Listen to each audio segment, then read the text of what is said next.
Yeah. Good morning. Okay. Good morning. Today I want to talk about abortion. Since abortion seems to be in the news, why does this look low? It's probably not, but there. I like to look straight on at it. I'll probably have a problem with that when I get on TV with a lot of big cameras. But anyway. Children are a heritage from the Lord. Offspring, a reward from Him. This is something, and the Bible also tells us that to have a little child in your house is a sign of being blessed from God. It's a blessing. And you go down to King James, probably, children are a heritage of the Lord, and the fruit of the womb is His reward. Okay. Now, see, the problem with abortion, the people that are Christian, could you imagine Joel Osteen doing a sermon on this? It's not going to happen, folks. And people who blindly follow him around, all the pastors do the same thing. Osteen is not going to preach a sermon on this. Why? Because it would lead to the fact that taking the life of that child, what is in its mother's womb, is an abomination before God. That's what we're going to look at today. I want to take you right down to the fine lines of what God thinks about abortion. The Bible will show us here today, we'll see it today, even that the semen in the man that is prepared for the baby is so precious to God that in certain cases He will take a life because it's spilled on the ground. And do you think preachers within the mega churches are going to preach that? No. They would offend their constituents. They're not church members to them, they're constituents. Because all they want them there for is to support their purpose. Not God's purpose, their purpose. The Osteen church, so-called church, is the biggest cult that has ever crossed this nation. That is how dangerous we are, because he is not about the Bible. He is not, neither are they which follow His ways. Sometimes I hear a pastor preaching, he'll start sounding like Osteen when he's coming across the pulpit. I'm like, gee, many crickets. It's hard for me to sit there and listen, because I know he's been listening to that guy. All he talks about is blessing, blessing, blessing. Gather them in. Blessing, blessing, blessing. And what do you get in the end? You get God looking down you in the face and saying, "Depart from me, you worker of iniquity, because I never knew you." Now listen, I've done this study this morning. It took me about 15 minutes, but I want to show you this backwards from what I actually found, okay? So we can talk about it as we go. That was in Psalms 127 verse 3, that children are a gift from God. Now listen to this. James 1 verse 16, do not err, my brethren, my beloved brethren. It's talking to Christian people. When it says brethren, it's talking to Christian people. Every good gift and every perfect gift is from above, and cometh down from the Father of lights, with whom is no variables, neither shadow of turning. That means everything that is comes out from Him. Of His own will begat He us with the word of truth, that we should be a kind of first fruits of His creatures. Okay, this is saying, this is backing up the first statement, the first verse I just said, that that life comes out from God. Life, these babies' lives, the preparation for these babies' lives, everything that there is comes out from God. Okay? Now, go over to Jeremiah chapter 1, verse 4 and 5. The word of the Lord came unto me, saying, Before I formed thee in the belly, I knew thee. Before I formed thee in the belly, I knew thee. Meaning, God is saying here that this happens because I cause it to happen. You know what? When people come together, such as in cases of rape, in cases of incest, in whatever case that it is, the baby is not to be blamed for what the father has done, or mother, whichever the case may be. The baby is not at fault here. The parent is. We're punishing the baby for what the parent has done. What law do we have in this country that causes the child to be punished for the robbery that the father or mother had done, or the theft?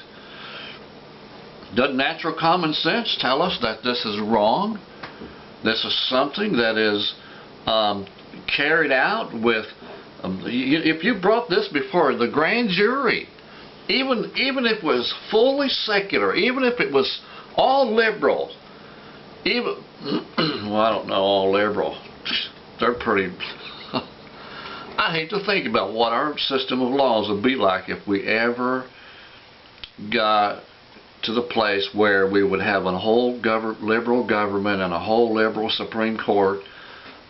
Oh my lands. But even I doubt even then if they would make it a standard that we would punish the child for what the parent has done. But yet that's what this does when we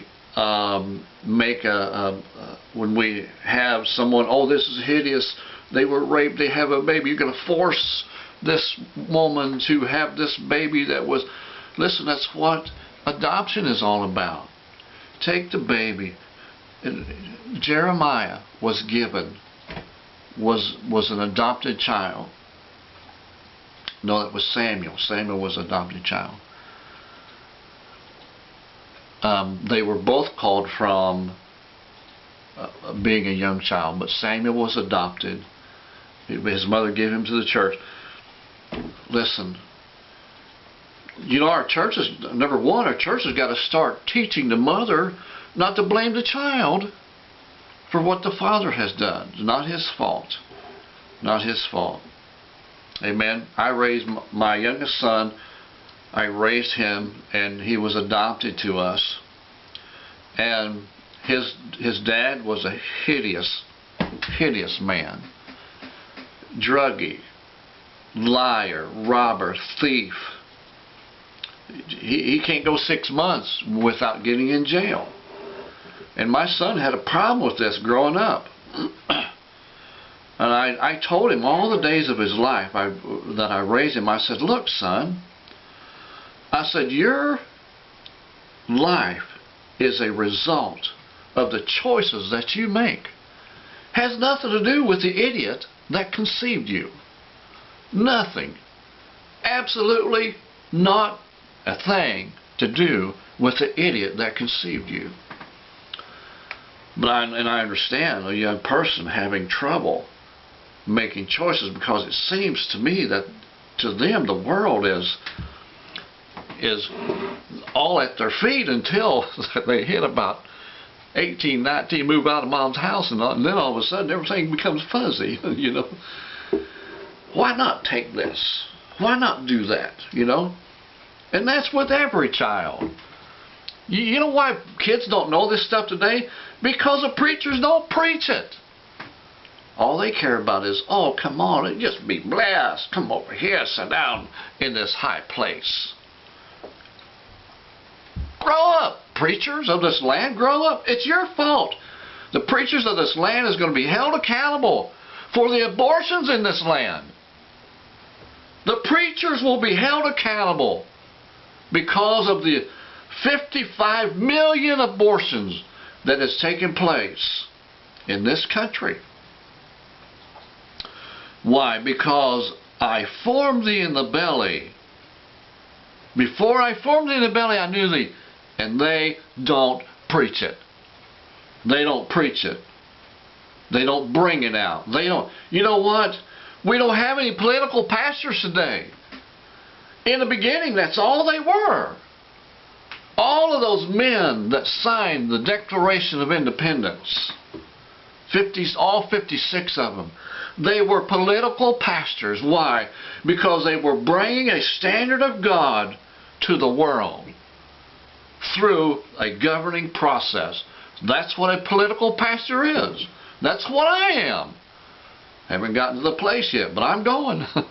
I'm going. God has promised me a place. Before long, you'll see me there. Okay, now we're getting down to the nitty-gritty. Here comes the good part. This is a standard of the nature of God, how He does things. Okay? Judah, who was my forefather, actually, Judah was my forefather, took a wife for Er, his firstborn, whose name was Tamar. And Er, Judah's firstborn, was wicked in the sight of the Lord. And the Lord slew him. Do you know what? This thing with Hannah Montana, she has such an evil intent on the people, on the men and the young ladies of this country. She has such an evil presence and influence. The Lord has told me that He is going to slay her exactly for this same cause, because she is wicked. Turn it off for me, baby. Okay, now listen.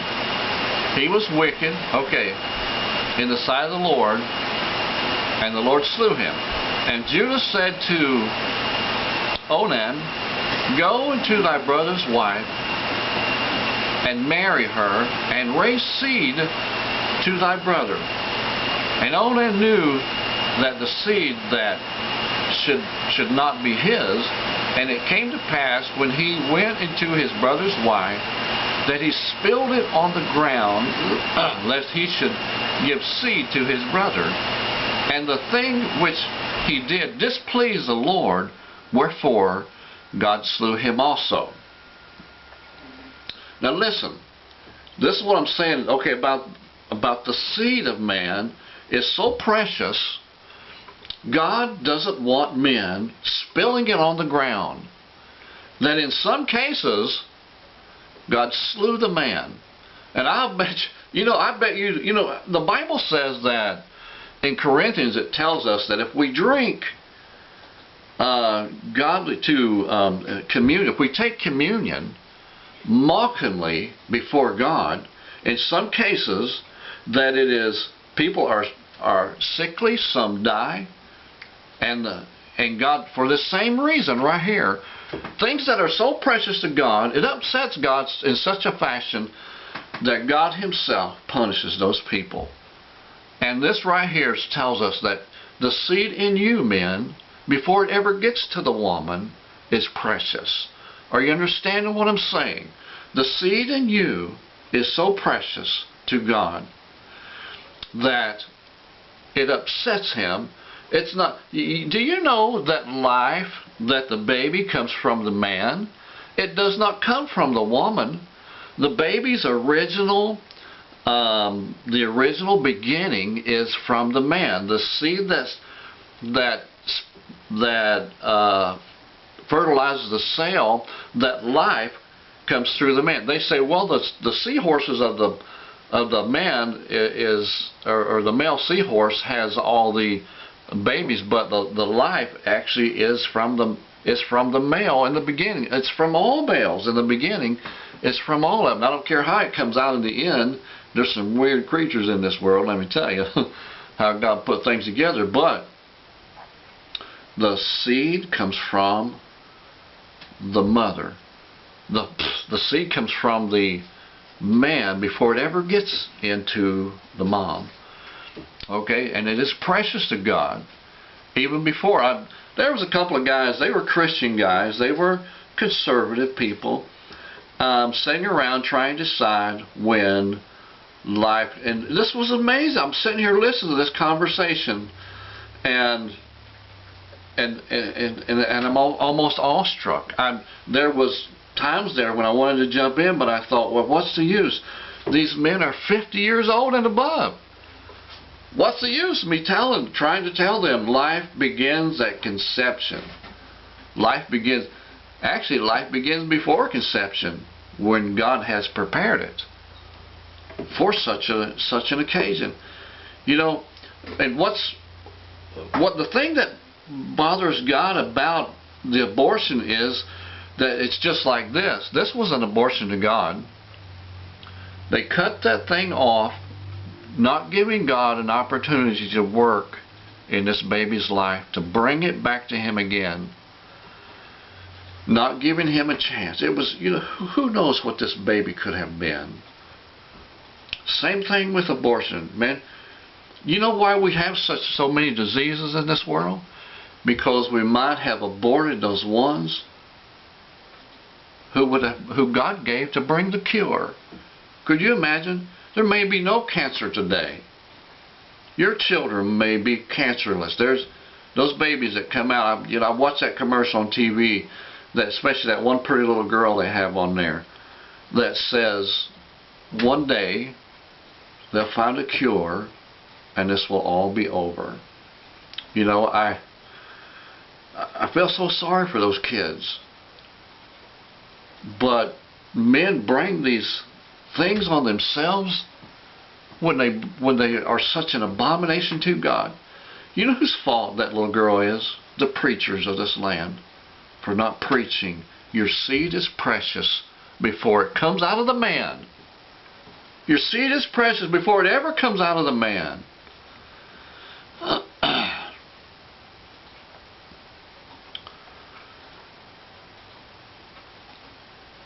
And so we have in our government today a choice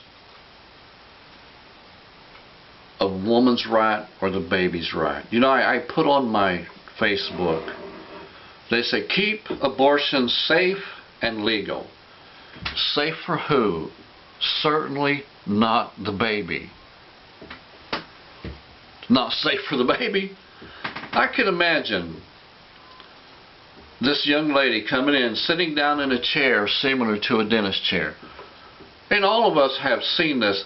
A dentist, he says, now when he goes in there, man, he says, you're going to feel some pressure here. And I'm just like, shut up and get the thing out of my mouth.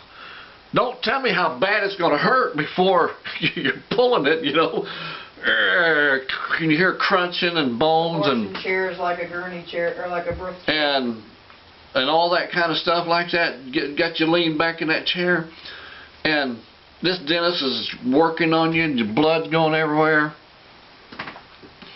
You know, abortion is very similar to that. Bring the young lady in.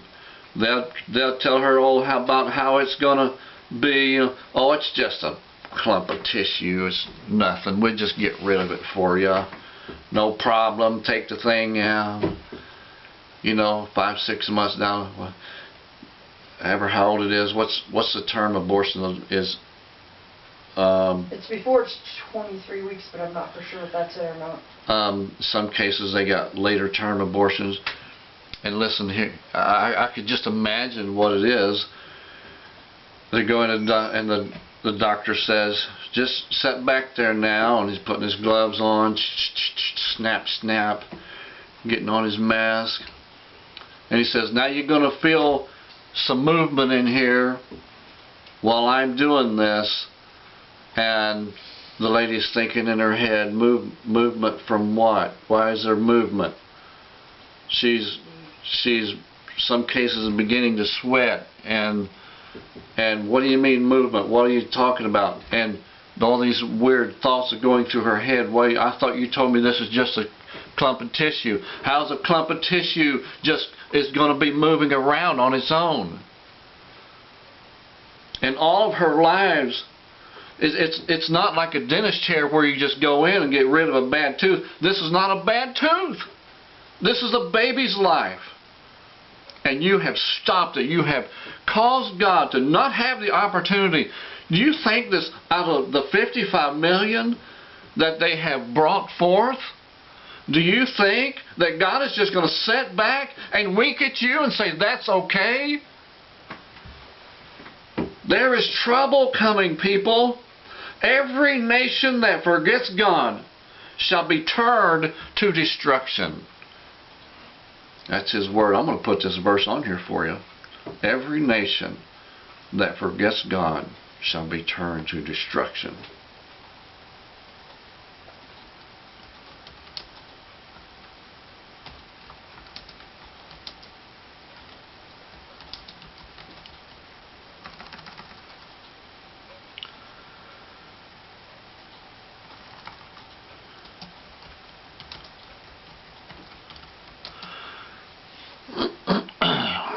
Excuse me. You know, I had a room full of people I was preaching to that was 99% sinners. And the only time I ever got these people to pay attention to me, they all stopped and looked. When I said the worst sin that you will ever commit, and they all stopped and looked around. And I said, it's just forgetting about God. Now listen to this. The International Version says, Psalms 9:17, the wicked go down to the realm of the dead, and all the nations that forget God. King James says it like this, the wicked shall be turned into hell, and all the nations that forget God. Abortion is forgetting God, people. Are you hearing what I'm saying? Abortion is forgetting who God is. Alrighty, thank you for joining me. We'll see you again next time. Another great message right here at Crossing the Middle Ministry.